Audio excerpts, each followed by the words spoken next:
ہم خود اللہ کا ذکر کریں تو پھر کامل جسم اللہ کا ذکر کرے گا، ورنہ آدھا تو کر ہی رہا ہوتا ہے اور باقی آدھا غافل ہوتا ہے۔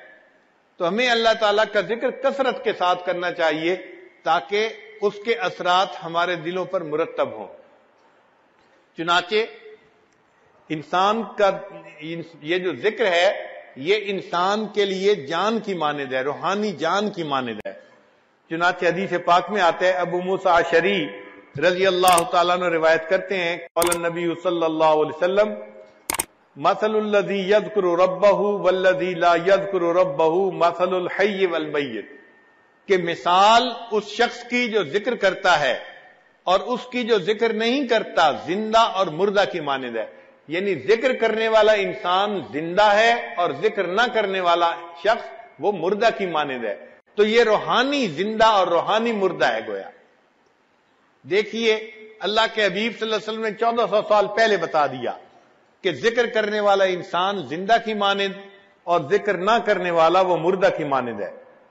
پھر نبی علیہ السلام نے ایک اور بہت پیاری مثال سے بات سمجھائی کہ جس طرح خزاں کے موسم میں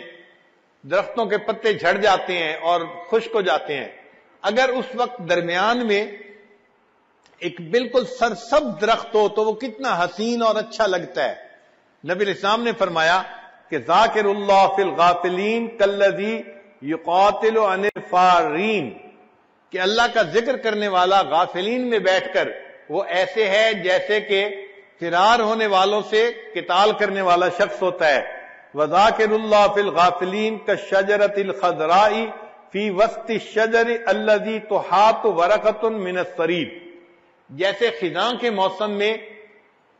بے برگ و بار درختوں کے درمیان سرسبز درخت ہوتا ہے، اس طرح غافل لوگوں کے درمیان بیٹھ کر ذکر کرنے والا انسان اللہ کی نظر میں یوں حسین اور اچھا معلوم ہوتا ہے۔ ایک اور حدیث پاک میں نبی علیہ السلام نے ارشاد فرمایا، صحابی اللہ عنہ کہتے ہیں کہ سمعت رسول اللہ صلی اللہ علیہ وسلم یقول ما صید سید ولا عضدت عظات ولا قطعت وشیجت الا بقلت التسبیح، کوئی شکار یعنی پرندہ شکار نہیں ہوتا اور کوئی ٹہنی نہیں ٹوٹتی مگر یہ کہ تسبیح کی قلت کی وجہ سے، یعنی وہ تسبیح جب کم کرتے ہیں پھر شکار ہو جاتے ہیں۔ اللہ کی شان دیکھیے کہ پرندے جب تک اللہ کا ذکر کرتے رہتے ہیں اس وقت تک کوئی ان کو شکار نہیں کر سکتا، جب ذکر میں کوتاہی ہوتی ہے، کمی ہوتی ہے، تو اس وقت ان کو گویا موت دے دی جاتی ہے۔ ابو الدرداء رضی اللہ عنہ روایت کرتے ہیں، ما اخذ طائر ولا حوت الا بتضییع التسبیح، کوئی پرندہ نہیں پکڑا جاتا، کوئی مچھلی نہیں پکڑی جاتی مگر جب وہ تسبیح کو ضائع کرتی ہے، یعنی اللہ کا ذکر کم کرتی ہے، اس وقت اس کو پکڑ لیا جاتا ہے۔ انس رضی اللہ عنہ ایک حدیث پاک روایت کرتے ہیں، آجال البہائم کلھا وخشاش الارض فی التسبیح، کہ جو بہائم ہیں، جانور ہیں، ان کی جو زندگیاں ہیں اس کا تعلق ان کی تسبیح کے ساتھ ہے، اور جو زمین کے کیڑے ہیں، حشرات الارض ہیں، ان کا تعلق بھی زندگی کا ان کی تسبیح کے ساتھ ہے۔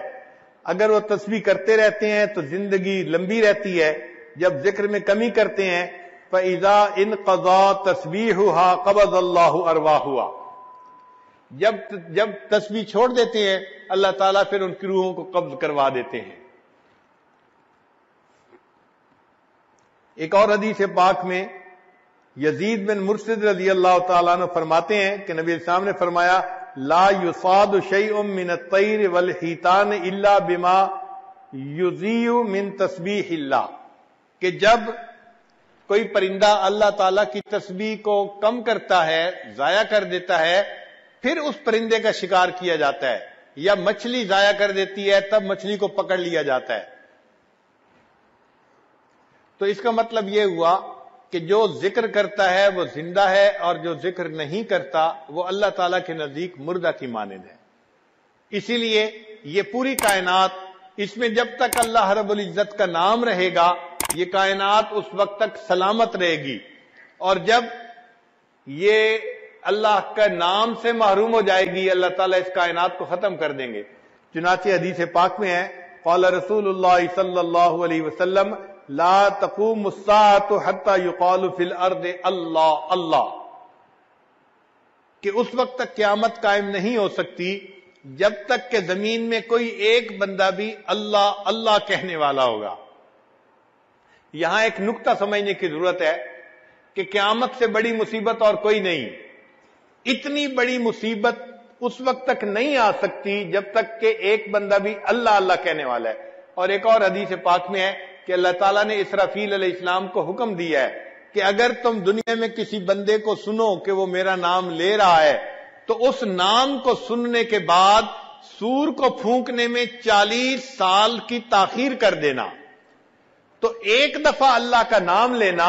قیامت جیسی مصیبت کو اگر 40 سال ٹال دیتا ہے تو جو بندہ روزانہ ہر وقت اللہ کا نام لے گا اللہ اس سے دنیا کی مصیبتوں کو کیوں نہیں ٹالیں گے۔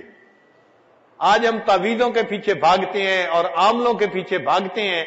ہمیں اصل میں سمجھ نہیں آتی کہ کرنے کی کیا ضرورت ہے۔ ہم اپنی زندگی شریعت کے مطابق بنائیں اور جو اذکار ہیں ان کو کریں، اللہ تعالی ہمیں پریشانیوں سے بچائیں گے۔ مغیر الاحوال اللہ رب العزت ہیں، وہ پھر حالات کو ٹھیک کر دیتے ہیں۔